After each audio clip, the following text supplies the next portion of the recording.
آج کل بہت سارے لوگ فارسیج کمپنی کے بارے میں دریافت کر رہے ہیں کہ اس کا شرعی حکم کیا ہے۔ آیا اس کمپنی میں حصہ لینا جائز ہے یا نہیں؟ ان کی نیٹ ورک مارکیٹنگ کے ذریعے تجارت کرنا، کاروبار کرنا، بزنس ٹھیک ہے یا نہیں؟ مختلف لوگ اس بارے میں شرعی رہنمائی کا سوال کر رہے ہیں۔ اسی طرح اس سے ملتی جلتی کچھ اور کمپنیاں بھی ہیں۔ مثال کے طور پہ لاہور کی ٹائنز کمپنی ہے، ایک اور شینل کمپنی ہے اسی نام سے۔ اسی طرح کچھ اور کمپنیاں بھی ہیں جو اس طرح کی آن لائن مارکیٹنگ کر رہی ہیں، اس لیے مناسب معلوم ہوا کہ اس کی تھوڑی سی وضاحت کر دی جائے۔ تو عرض یہ ہے کہ اس طرح کی جتنی بھی کمپنیاں ہیں ان میں بنیادی طور پر دو اصول پائے جاتے ہیں۔ ایک یہ ہوتا ہے کہ اکثر کمپنیوں کی بذات خود کوئی پروڈکٹ اور مصنوعات نہیں ہیں، ان کا سارا کاروبار ایک فرضی ہوتا ہے، فرضی مارکیٹنگ ہوتی ہے، حقیقت میں ان کی کوئی پروڈکٹس نہیں ہوتی جن کو خریدنا یا بیچنا ہوتا ہے۔ اور دوسرا جو ان کا اہم سسٹم ہوتا ہے وہ ایک چین سسٹم ہے کہ ایک بندے نے کچھ متعین رقم کمپنی کو جمع کرانی ہوتی ہے بطور فیس، اس کے بعد وہ کمپنی میں شامل ہو جاتا ہے۔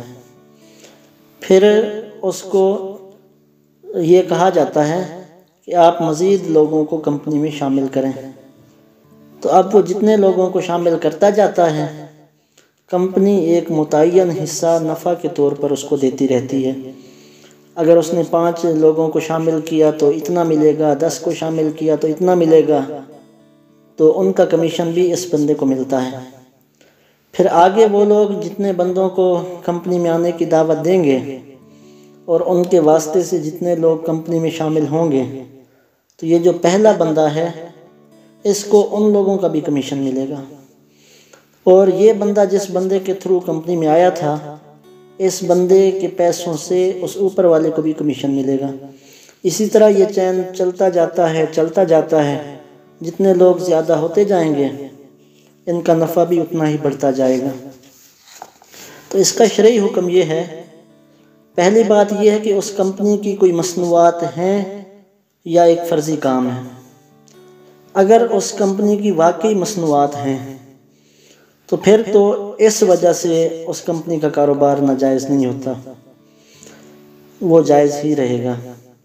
لیکن اگر اس کمپنی کی بذات خود کوئی مصنوعات نہیں ہیں، صرف ایک فرضی نام ہے، صرف ایک ڈیجیٹل اور اپ ٹو ڈیٹ سسٹم ہے، باقی کچھ نہیں ہے، تو اسلام اس طرح کی تجارت کی، اس طرح کے بزنس کی ہرگز اجازت نہیں دیتا جو صرف ایک فرضی توہمات پر مشتمل ہو، صرف ایک ذہنی کرنسی ہو، بذات خود کوئی نہ ہو۔ اور دوسری بات یہ ہے کہ خرابی کی مین بنیاد یہی چین سسٹم ہے کہ ایک بندے کا کمیشن دوسرے کو، دوسرے کا پہلے کو، پھر اسی طرح تیسرا، چوتھا، پانچواں، 10,000 بنے تو شروع میں جس بندے نے شروع کیا تھا ان سب کا کمیشن اس کو مل رہا ہے۔ اس کی عین مشابہت جوئے اور قمار کے ساتھ ہے کہ جوا اور قمار کے اندر بھی بس ایک دفعہ کچھ پیسے لگانے پڑتے ہیں، اس کے بعد ایک سٹے کا سسٹم ہوتا ہے۔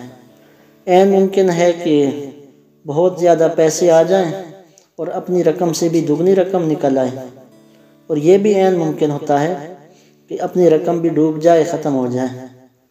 تو اس میں بھی چونکہ نہ کوئی جوئے میں شرکت ہوتی ہے کسی کاروبار میں، نہ کوئی مضاربت ہوتی ہے کہ اس نے مال لگایا، اگلے بندے اس کے مال سے کاروبار کریں، پھر اس کو بھی اس میں سے فیصد کے حساب سے نفع ملے، جوئے میں ایسی کوئی بات نہیں ہوتی۔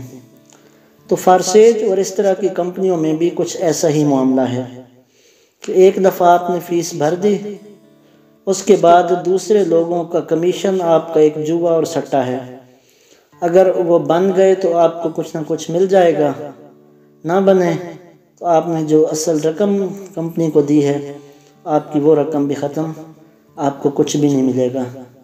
تو بیٹھے بٹھائے کچھ آ بھی سکتا ہے اور آپ نے جو کچھ جمع کرایا ہے وہ ڈوب بھی سکتا ہے۔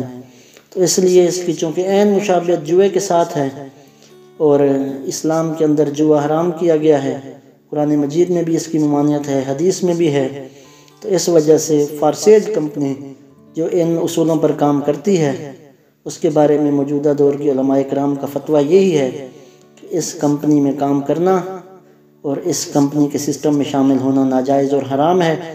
اس سے حاصل ہونے والی آمدنی بھی ناجائز ہوگی، اس سے بچنا چاہیے۔ واللہ اعلم بالصواب۔